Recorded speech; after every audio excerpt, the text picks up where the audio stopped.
Hello everyone, welcome. So today we will start the preparation of alcohol from alkene. So basically so many different methods to possible to prepare alcohol. But today we will start how to prepare alcohol from alkene. So basically in our NCERT two methods are given to how to prepare from alcohol from alkene. So look the first method. First method is by acid catalyzed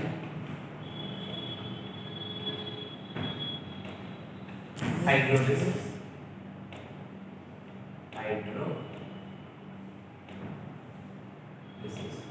Okay, hydrolysis में addition of water.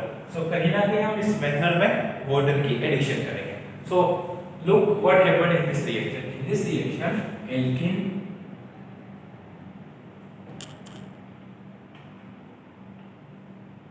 react with water in the presence of acid catalysis we got alcohol. Okay, so what happened in this reaction? In this reaction alkene react with water molecule in the presence of H plus ion means acid catalysis and we got alcohol, and this is basically 2 degree alcohol and this is unsymmetrical alkene. So in this reaction we will take unsymmetrical alkene and we got 2 degree alcohol. It is a 2 degree alcohol. Okay, this is unsymmetrical alkene. Unsymmetrical alkene. Now see, in this type of reaction follow the Markovnikov rules. So we know about what is the Markovnikov rule. We have already discussed in hydrocarbon. See, I have repeated what is Markovnikov rule. Markovnikov rule. So look, according to Markovnikov rule, जो hydrogen होता है ये water molecule ये दो ion में होता है H plus और OH माइनस आयन.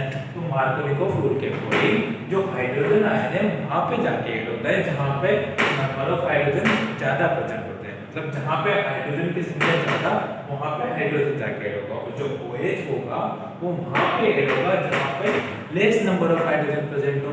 सो देखो यहाँ पे जो H प्लस है वो CH2 पे जाके ऐड होगा और जो OH माइनस है वो CH पे जाके ऐड होगा. तो ये रिएक्शन मार्कोनिकोव रूल को फॉलो करती है. But this is not 100% true कि जो एसिड कैटालिसिस रिएक्शन होगी वो सभी रिएक्शन या सभी एग्जांपल मार्कोनिकोव रूल को फॉलो करेंगे.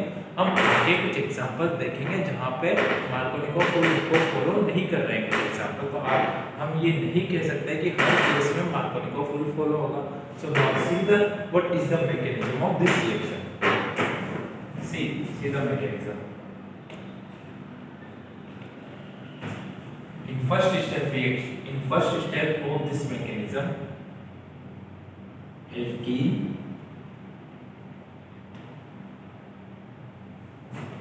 react with H plus and it convert carbocation. तो फर्स्ट रिएक्शन में क्या होता है, जो एल्कीन होती है वो कार्बोकेटाइन में कन्वर्ट होती है. कैसे कन्वर्ट होती है उसको देखिए. ये हमें पता है पाई बॉन्ड है, पाई बॉन्ड में 2 इलेक्ट्रॉन प्रेजेंट होंगे. तो जो ये इलेक्ट्रॉन है वो इस कार्बन की ओर शिफ्ट होंगे. तो जैसे ही इलेक्ट्रॉन इस कार्बन की ओर शिफ्ट होंगे तो जो ये कार्बन है इस पे नेगेटिव चार्ज आएगा और इस कार्बन पे पॉजिटिव चार्ज आएगा. Like that CH3 CH plus CH2 negative. Okay, तो जो ये H प्लस है वो इस नेगेटिव चार्ज पे अटैच होना जाएगा. तो जो H प्लस इस पे आके अटैच हो जाएगा तो हमें मिलेगा CH3 CH plus and CH3. इसको बोलोगे हम 2 डिग्री कार्बोकेटाइन. ओके, अब एक पॉसिबिलिटी और है कि या तो ये जो इलेक्ट्रॉन है वो इस कार्बन पे शिफ्ट हो, वो पॉसिबिलिटी भी चेक कर लेते हैं. ये जो इलेक्ट्रॉन अगर हम इस कार्बन पे शिफ्ट कराते हैं तो इस पे नेगेटिव चार्ज आएगा और इस पे पॉजिटिव चार्ज आएगा. तो CH3 CH negative and CH2 plus. तो जो ये H प्लस है वो यहाँ पे आके होना चाहेगा. CH3 CH2 CH2 plus. Now see, this is 2 degree carbocation, this is 1 degree carbocation, and we know about the carbocation stability. 2 degree carbocation is more stable as compared to 1 degree carbocation. 1 degree carbocation. सो जो ये electron है वो इसी carbon पर shift होना चाहेगा, क्योंकि इस जब ये इलेक्ट्रॉन इस कार्बन पर शिफ्ट होता है तो हमें 2 डिग्री कार्बोकेटाइन मिलता है, जो कि मोर स्टेबल है as compare to 1 degree carbocation के. सो हमें फर्स्ट स्टेप में क्या मिला, एल्कीन कन्वर्ट हो रहा है 2 डिग्री कार्बोकेटाइन. ठीक है,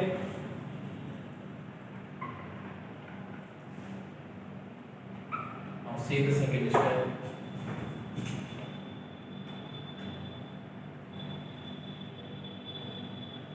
CH प्लस CH3.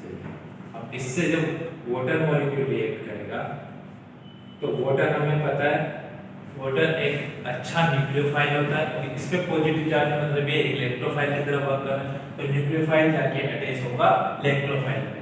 तो इसके दो ऑक्सीजन पे 2 लोन पेयर होते हैं, तो ये लोन पेयर अटैक करेंगे यहाँ पे और ये यहाँ पे जाके अटैच हो जाएगा like that. CH3 CH CH3 OH. But इस ऑक्सीजन पे प्लस चार्ज, क्योंकि ऑक्सीजन यहाँ पे 3 मोल बना रहा है. अब ऑक्सीजन पे प्लस चार्ज है, ऑक्सीजन की हमें पता है ऑक्सीजन जब मोर इलेक्ट्रोनेगेटिव एटम, और जो मोर इलेक्ट्रोनेगेटिव एटम होते हैं उन पे पॉजिटिव चार्ज कभी भी स्टेबल नहीं होता है. ये बात हमें पता है कि जो मोर इलेक्ट्रोनेगेटिव एटम है उन पे नेगेटिव चार्ज स्टेबल होता है, और जो लेस इलेक्ट्रोनेगेटिव एटम होते हैं उन पे पॉजिटिव चार्ज होता है. तो यहाँ से ये अनस्टेबल है तो ये स्टेबिलिटी लेना चाहेगा, तो यहाँ से हाइड्रोजन का रिमूवल होगा. तो जैसे इस हाइड्रोजन का यहाँ से रिमूवल होगा से प्लस चार्ज हट जाएगा, हमें मिलेगा 2 degree alcohol. Okay, so basically ये इसका एक मैकेनिज्म था. हमने क्या देखा रिएक्शन में, सबसे पहले अनसिमेट्रिकल एल्कीन वाटर से रिएक्ट कर रहा है in the presence of H+ ion और हमें मिलता है 2 डिग्री कार्बोकेटाइन. अब ये जो रिएक्शन है वो फॉलो करती है मार्कोनिको रूल को. फिर हमने इसका मैकेनिज्म देखा. फर्स्ट स्टेप में हमें कार्बोकेटाइन मिलता है 2 डिग्री कार्बोकेटाइन. सेकंड स्टेप में 2 डिग्री कार्बोकेटाइन से वाटर मॉलिक्यूल आके अटैच होता है, और थर्ड स्टेप में H+ आयन का रिमूवल होता है और हमें मिलता है 2 डिग्री के. Okay, see the another example.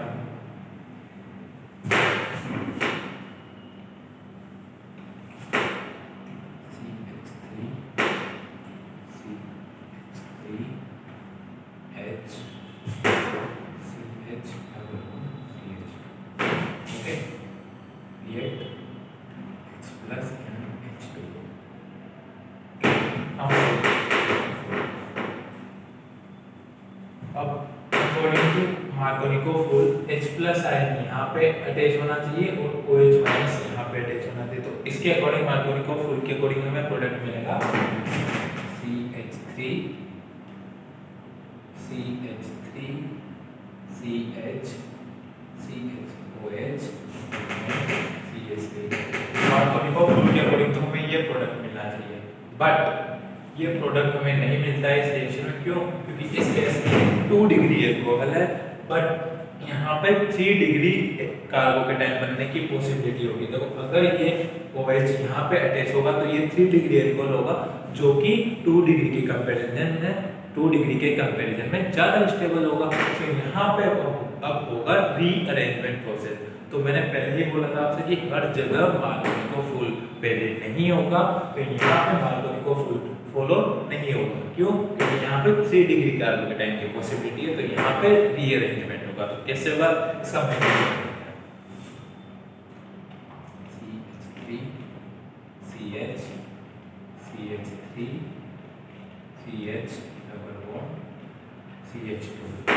हाँ, H+ रिएक्ट करेगा. ठीक है, तो वही डबल बॉन्ड ब्रेक होंगे और जो इलेक्ट्रॉन है वो इस कार्बन पे शिफ्ट होंगे. जैसे इस कार्बन पे शिफ्ट होंगे तो हमें मिलेगा CH3 CH CH3, इस पे पॉजिटिव चार्ज और ये हाइड्रोजन आके इस पे अटैच हो जाएगा CH3. ये हुआ 2 डिग्री कार्बोकेटाइन. अब यहाँ पे 3 डिग्री कार्बोकेटाइन की पॉसिबिलिटी है, तो यहाँ पे रीअरेंजमेंट होगा. तो रीअरेंजमेंट कैसे होता है देखिए, मिला 2 degree carbocation CH3 CH3H CH plus and CH3 C। जो ये H जो प्लस आयन है वो और जो हाइड्रोजन है, तो यहाँ पे क्या होगा, हाइड्रोजन की शिफ्टिंग हो गया। देखो ये सिग्मा बॉन्ड है, तो एक लोन पेयर यहाँ है, एक लोन पेयर यहाँ है, तो ये अपने लोन पेयर के साथ ये लोन पेयर इधर आएगा और ये हाइड्रोजन की शिफ्टिंग हो गया, हाइड्रोजन शिफ्ट होगा यहाँ पे, और जो ये पॉजिटिव चार्ज है वो आएगा यहाँ पे। इसको बोलते हैं हम हाइड्राइड शिफ्टिंग, और इसी को बोलते हैं रीअरेंजमेंट रिएक्शन। क्यों? क्योंकि यहाँ पर रीअरेंज हो रहा है, स्टेबिलिटी को गेन करने के लिए हाइड्रोजन की शिफ्टिंग हो रही है और पॉजिटिव आयन यहाँ पे आ रहा है। इस प्रोसेस में क्या होगा, जो हाइड्रोजन आयन है वो यहाँ पे शिफ्ट हो जाएगा, जो पॉजिटिव चार्ज है वो यहाँ पे आ जाएगा। क्यों? क्योंकि ऑलरेडी जैसे ही हाइड्रोजन इधर शिफ्ट होता है तो यहाँ से ये हाइड्रोजन इस कार्बन के इलेक्ट्रॉन को भी लेके चला जाता है, तो यहाँ पे इलेक्ट्रॉन की कमी हो जाती है, मतलब इलेक्ट्रॉन डेफिशिएंसी, तो इस पर पॉजिटिव चार्ज आ जाता है, और यहाँ से ये हाइड्रोजन इधर जा रहा है, तो इसको बोलते हैं हाइड्राइड शिफ्टिंग। ओके, सो CH3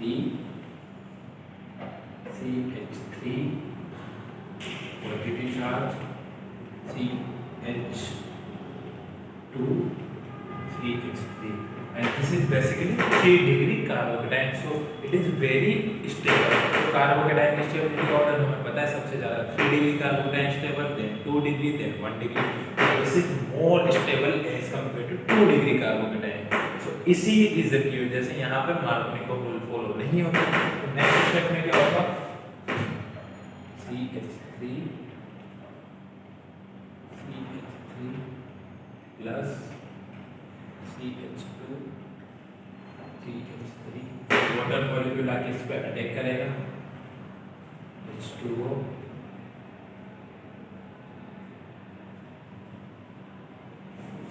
यहाँ पे आके उसके बाद हमें मिलेगा CH3 C CH3 O H H CH CH2 CH3, ठीक है। इस पर positive charge again, oxygen is more electronegative atom, तो यहाँ से हाइड्रोजन का रिमूवल होगा और ये पॉजिटिव चार्ज यहाँ से हट जाएगा, तो इन टाइम हमें क्या प्रोडक्ट मिलेगा, हाइड्रोजन का रिमूव हो रहा है, हमें मिलता है CH3 CH3 OH CH2 CH3, and this is known as 3 degree alcohol. इस रिएक्शन में हमें मिल रहा था 2 डिग्री एल्कोहल और इस रिएक्शन में मिलता है 3 डिग्री एल्कोहल। तो बेसिकली ये थी preparation of alcohol from alkene. इसका फर्स्ट मेथड पढ़ा हमने बाई एसिड कैटालिसिस हाइड्रोलिसिस, जिसमें हमने वाटर मॉलिक्यूल में वाटर का एडिशन किया। अब हम सेकंड मेथड पढ़ते हैं बाई हाइड्रोबोरेशन ऑक्सीडेशन। तो आई होप आपको ये रिएक्शन क्लियर होगी। तो second method is hydroboration oxidation.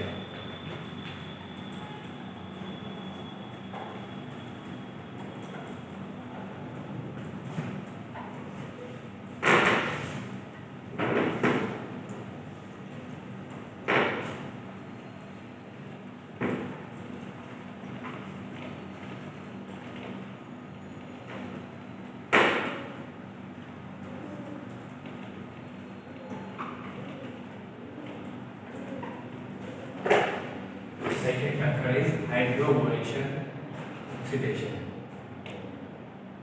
Hydroboration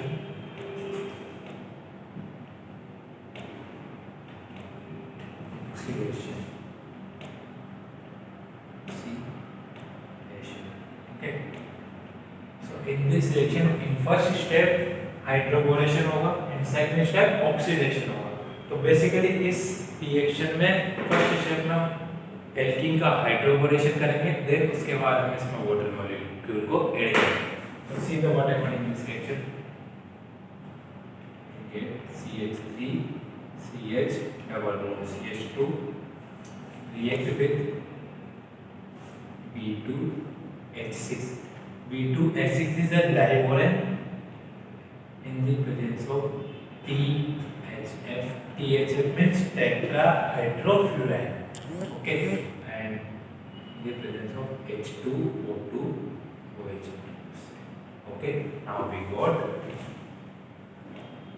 CH3 CH2 CH2 OH. This is 1 degree alcohol. Now see, in last method we got 2 degree alcohol and it is follow Markovnikov rule. But in this reaction we got 1 degree alcohol and this reaction follow the anti-Markovnikov rule. So what is the anti-Markovnikov rule?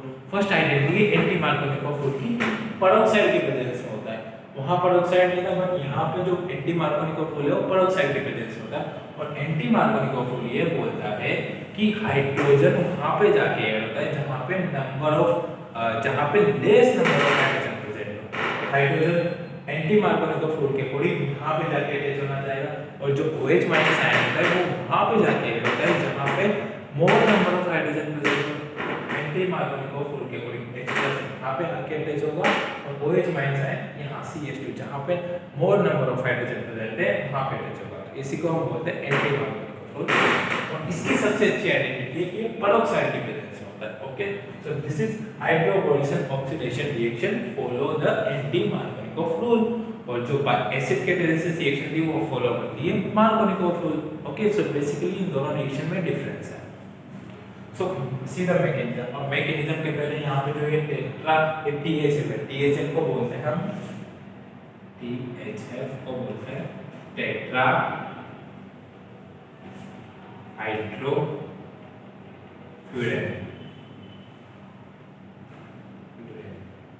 Furan का structure हमें पता ही है। Furan का structure क्या होता है? This is basically furan. Okay, ये furan होता है, पढ़ाइए। THF क्या होता है? THF होता है चारों पोजीशन पे 4 हाइड्रोजन ऐड कर दो, तो जैसे ही 4 हाइड्रोजन ऐड करेंगे तो डबल बॉन्ड बन जाएगा। Basically this is THF tetrahydrofuran. अब ये क्या करता है? इस रिएक्शन में जो B2S6 होता है, B2S6 किससे मिलकर बना होता है? डाइहाइड्रोबोरेन। मतलब बोरेन के 2 मॉलिक्यूल से मिलकर बना होता है। मतलब जो ये B2S6 है वो ट्वाइस BH3 से मिलकर बना होता है। और जो BH3 होता है उसमें बोरोन इलेक्ट्रॉन डेफिशिएंसी क्यों? क्योंकि देखो आपको BH3 का स्ट्रक्चर पता है क्या होता है? BH3 बेसिकली BH3 ये होता है, ठीक है। इसमें यहाँ पे B का हाइड्रेशन sp2 और H। देखो 2 एक 3 सिग्मा बॉन्ड है, एक सिग्मा बॉन्ड 2 इलेक्ट्रॉन देता है, तो इसके पास 6 इलेक्ट्रॉन है। तो ऑक्टेट कंप्लीट करने के लिए हमें 8 इलेक्ट्रॉन का रिक्वायरमेंट होता है। इसके पास ऑलरेडी 2 इलेक्ट्रॉन की कमी है, मतलब ये इलेक्ट्रॉन डेफिशिएंसी स्पीशीज है। तो ये इलेक्ट्रॉन डेफिशिएंसी स्पीशीज है तो ये रिएक्शन में खत्म ना होता है। तो जो THF होता है ये इसको पकड़ के रहता है कि इसको रिएक्शन में खत्म ना होने। क्यों? क्योंकि ये बेसिकली इसके साथ कनेक्ट होता है कि ये इलेक्ट्रॉन डेफिशिएंसी स्पीशीज है। तो THF का काम यही होता है कि ये इसको पकड़ के रखना है, लाइक रिएक्शन में इसको खत्म नहीं होने देता है, इसकी पॉसिबिलिटी को पकड़ के रखता है, ठीक है। तो बेसिकली THF का यही यूज है। अब हम इसका मैकेनिज्म देखते हैं।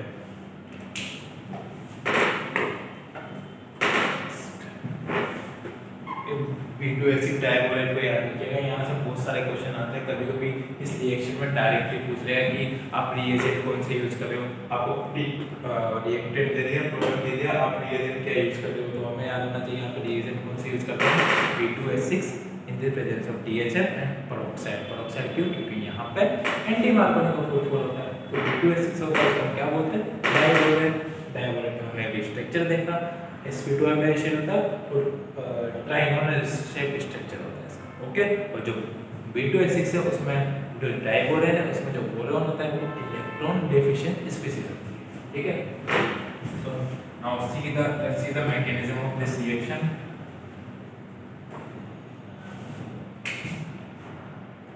फर्स्ट स्टेप,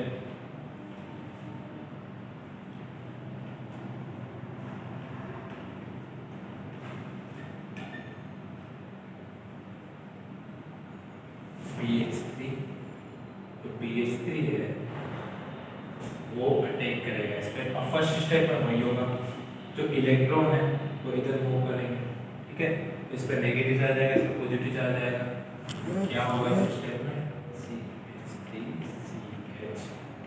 CH2 इससे आगे जुड़ेगा बोरोन,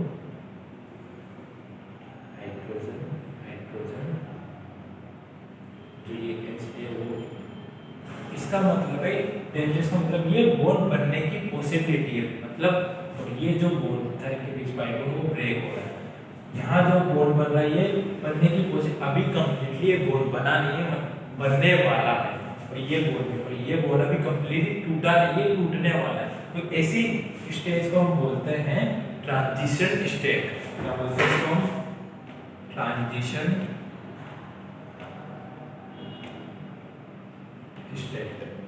ओके, तो बोलते हैं ट्रांजिशन स्टेट। अब ट्रांजिशन स्टेट क्या होती है? ट्रांजिशन स्टेट वो होती है जो रिएक्शन में बनती है और रिएक्शन में खत्म हो जाती है, ठीक है, रिएक्शन में बनकर रिएक्शन में खत्म हो जाती है। और जो ये ट्रांजिशन स्टेट होती है बेसिकली अनस्टेबल होती है, बहुत ज्यादा अनस्टेबल होती है। क्यों? क्योंकि रिएक्शन में बनती है और रिएक्शन में खत्म हो जाती है। तो नेक्स्ट केस में क्या होगा हमारे पास CH3 CH2 CH B CH2 BH। Okay, हमें मिला ये। अब इसके बाद सेकंड स्टेप में क्या होगा? जो ये प्रोडक्ट है वापस इस एल्कीन से रिएक्शन करेगा, ठीक है, वापस ये एल्कीन से रिएक्शन करेगा। तो जैसे ये एल्कीन से रिएक्शन करेगा वापस CH2 CH2 CH2 BH H, इसने रिएक्शन किया वापस से एल्कीन से CH3 CH2 वापस से ही मैकेनिज्म फॉलो करेगा, फिर से इसमें ट्रांजिशन स्टेट बनेगी और हमें क्या मिलेगा इसमें CH3 CH2 CH2 BH, ठीक है। अभी भी यहाँ पे एक हाइड्रोजन प्रेजेंट है, तो अब क्या होगा? ये BH एक बार फिर से ये जो प्रोडक्ट बना है ये फिर से एक बार एल्कीन से रिएक्शन करेगा,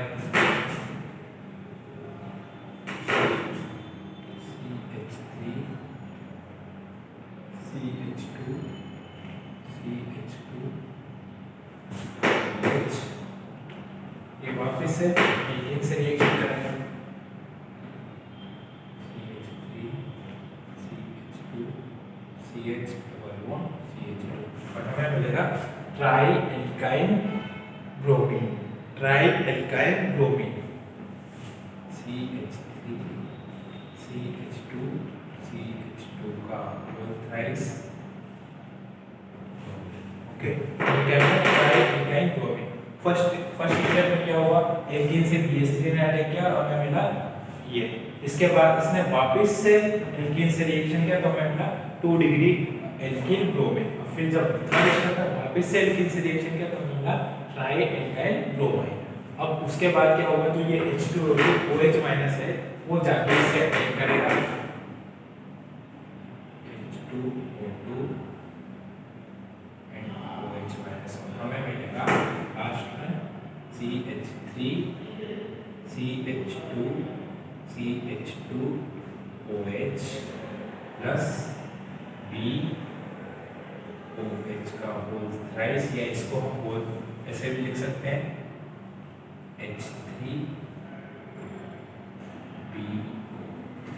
ओके, रिएक्शन में क्या मिला है? 1 डिग्री अल्कोहल और H3BO3। ये चीज याद रखना, कभी कभी रिएक्शन देके आपसे A और B प्रोडक्ट पूछ लेता है, तो ये प्रोडक्ट में मिला है 1 डिग्री अल्कोहल और साथ में मिला है BOH का होल थ्राइस या H3BO3। ओके, तो बेसिकली हमें तीन यहाँ पे ट्रांजिशन स्टेप में मिला है। फर्स्ट स्टेप में क्या हो रहा है? BH3 जाके एल्कीन से अटैक कर रहा है और यहाँ पे जाके जुड़ जाता है। सेकंड स्टेप में वापस एल्कीन रिएक्ट करता है इससे और हमें मिलता है 2 डिग्री ब्रोमीन। और फिर थर्ड स्टेप में जब वापस एल्कीन से रिएक्ट करता है तो हमें मिलता है ट्राई एल्काइल ब्रोमीन। उसके बाद H2O2 पेरोक्साइड और OH इस ट्राई एल्कीन ब्रोमीन से रिएक्ट करके 1 डिग्री अल्कोहल और H3BO3 बनाता है। तो इसको ध्यान रखना, कभी कभी क्वेश्चन में डायरेक्टली पूछ लेते हैं product form in this reaction तो यहाँ पे क्या क्या इसकी कंडीशन थी, पहले इसमें एल्कीन B2H6 मतलब डायबोरेन की प्रेजेंस में, और टेट्राहाइड्रोफ्यूरेन H2O2 और OH- के प्रेजेंस में रिएक्ट करता है और हमें 1 डिग्री अल्कोहल मिलता है। क्यों? क्योंकि ये एंटी मार्कोनिक रूल फॉलो करता है। इस रिएक्शन में हमें ट्राई एथिलीन ब्रोमाइड मिलता है, जिसकी रिएक्शन हम पेरोक्साइड और OH- आयन से कराते हैं, हमें 1 डिग्री अल्कोहल मिलता है। ठीक है, और इस रिएक्शन में ट्रांजिशन स्टेट बनती है। ट्रांजिशन स्टेट और कार्बोकेटाइन दोनों बिल्कुल डिफरेंट है। कार्बोकेटाइन बहुत ज्यादा स्टेबल होता है, बट जो ट्रांजिशन स्टेट होती है वो अनस्टेबल होती है। क्यों अनस्टेबल होती है? क्योंकि ये रिएक्शन में बनती है और रिएक्शन में खत्म हो जाती है। ओके, तो आई होप आपको ये मैकेनिज्म क्लियर होगा। तो आज हमने दो टाइप्स के मेथड पढ़े। हमने क्या पढ़ा? हमने आज preparation of alcohol from alkene. इसमें हमने बेसिकली दो टाइप्स के मेथड पढ़े। फर्स्ट मेथड में हमने बाई एसिड कैटालिसिस हाइड्रोलिसिस, उसमें क्या किया हमने, एसिड की प्रेजेंस में एल्कीन की रिएक्शन वाटर मॉलिक्यूल से किया तो हमें मिला 2 डिग्री अल्कोहल, जो कि मार्कोनिक रूल को फॉलो करता है। बट ये कंडीशन हर जगह वैलिड नहीं होगी। हमने एक एग्जांपल देखा जहाँ पे मार्कोनिक रूल फॉलो नहीं हो रहा था, वहाँ पे क्या हुआ, रीअरेंजमेंट होके हाइड्रोजन की शिफ्टिंग हो रही थी और 3 डिग्री कार्बोकेटाइन मिलता था।